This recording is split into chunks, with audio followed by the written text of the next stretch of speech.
Konsultasi Syariah. Hukum bersiul. Pertanyaan, benarkah bersiul itu dilarang dalam Islam? Saya pernah mendengar itu kebiasaan orang musyrikin Quraisy. Apakah benar? Jawaban, Bismillah, wassalatu wassalamu ala rasulillah, wa ba'du. Allah mencela tata cara ibadah yang dilakukan orang musyrikin ketika di Ka'bah. Allah Subhanahu wa Ta'ala berfirman, yang artinya, salat mereka di sekitar Baitullah itu tidak lain hanyalah siulan dan tepukan tangan. Karena itu, rasakanlah azab disebabkan kekafiranmu itu. Quran Surat Al-Anfal ayat 35.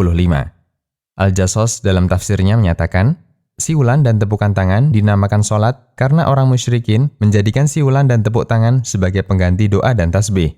Ada yang mengatakan mereka bersiul dan bernyanyi ketika sedang beribadah. Ahkam Al-Quran. Mengingat tindakan ini dicela dalam Al-Quran dan itu kebiasaan orang musyrik ketika beribadah, ulama berbeda pendapat mengenai hukum bersiul. Pertama, bersiul hukumnya terlarang. Dalilnya adalah ayat di atas, di mana Allah mencela kebiasaan orang musyrikin yang bersiul dan tepuk tangan ketika beribadah. Ini merupakan pendapat Lajnah Daimah. Dalam salah satu fatwanya dinyatakan, bersiul itu dilarang. Dalam bahasa Arab fasih disebut al-muka. Dan ini tradisi jahiliyah dan termasuk akhlak yang buruk. Fatwa Lajnah Daimah. Kedua, bersiul hukumnya makruh. Dalilnya ayat di atas. Karena meniru kebiasaan jahiliyah tanpa ada kebutuhan yang mendesak dicela dalam syariah. Ibnu Muflih menukil keterangan Syekh Abdul Qadir Jailani. Syekh Abdul Qadir rahimahullah mengatakan, makruh bersiul dan tepuk tangan. Al-Adab Asy-Syar'iyyah. Imam Ibnu Utsaimin mengatakan, untuk bersiul, secara perbuatan, saya tidak menyukainya. Meskipun saya tidak punya dalil. Jika ada orang yang memintaku membawakan dalil, saya tidak bisa mengatakan saya punya dalil. Liqa'at Bab Al-Maftuh. Ketiga, dibolehkan selama tidak diniatkan untuk ibadah. Mereka mengatakan bahwa tidak ada dalil tegas yang melarang bersiul.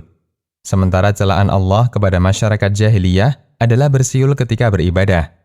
Mereka menganggap bersiul itu sebagai cara dzikir dalam salatnya. Syekhul Islam mengatakan, orang-orang musyrikin berkumpul di Masjidil Haram, mereka tepuk tangan dan bersiul-siul. Mereka yakini itu ibadah dan cara salat. Lalu Allah mencela tindakan mereka itu dan Allah sebut itu kebatilan yang dilarang. Majmu' Al-Fatawa. Dan yang lebih mendekati adalah pendapat kedua.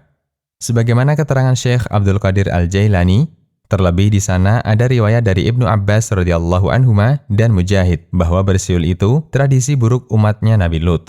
Tafsir Ibnu Katsir. Karena itu, selama tidak mendesak untuk dilakukan, tidak selayaknya dilakukan. Namun jika dibutuhkan, semoga tidak menjadi masalah untuk mengeluarkan bunyi siulan seperti suara peluit masinis atau semacamnya. Demikian, Allahu a'lam.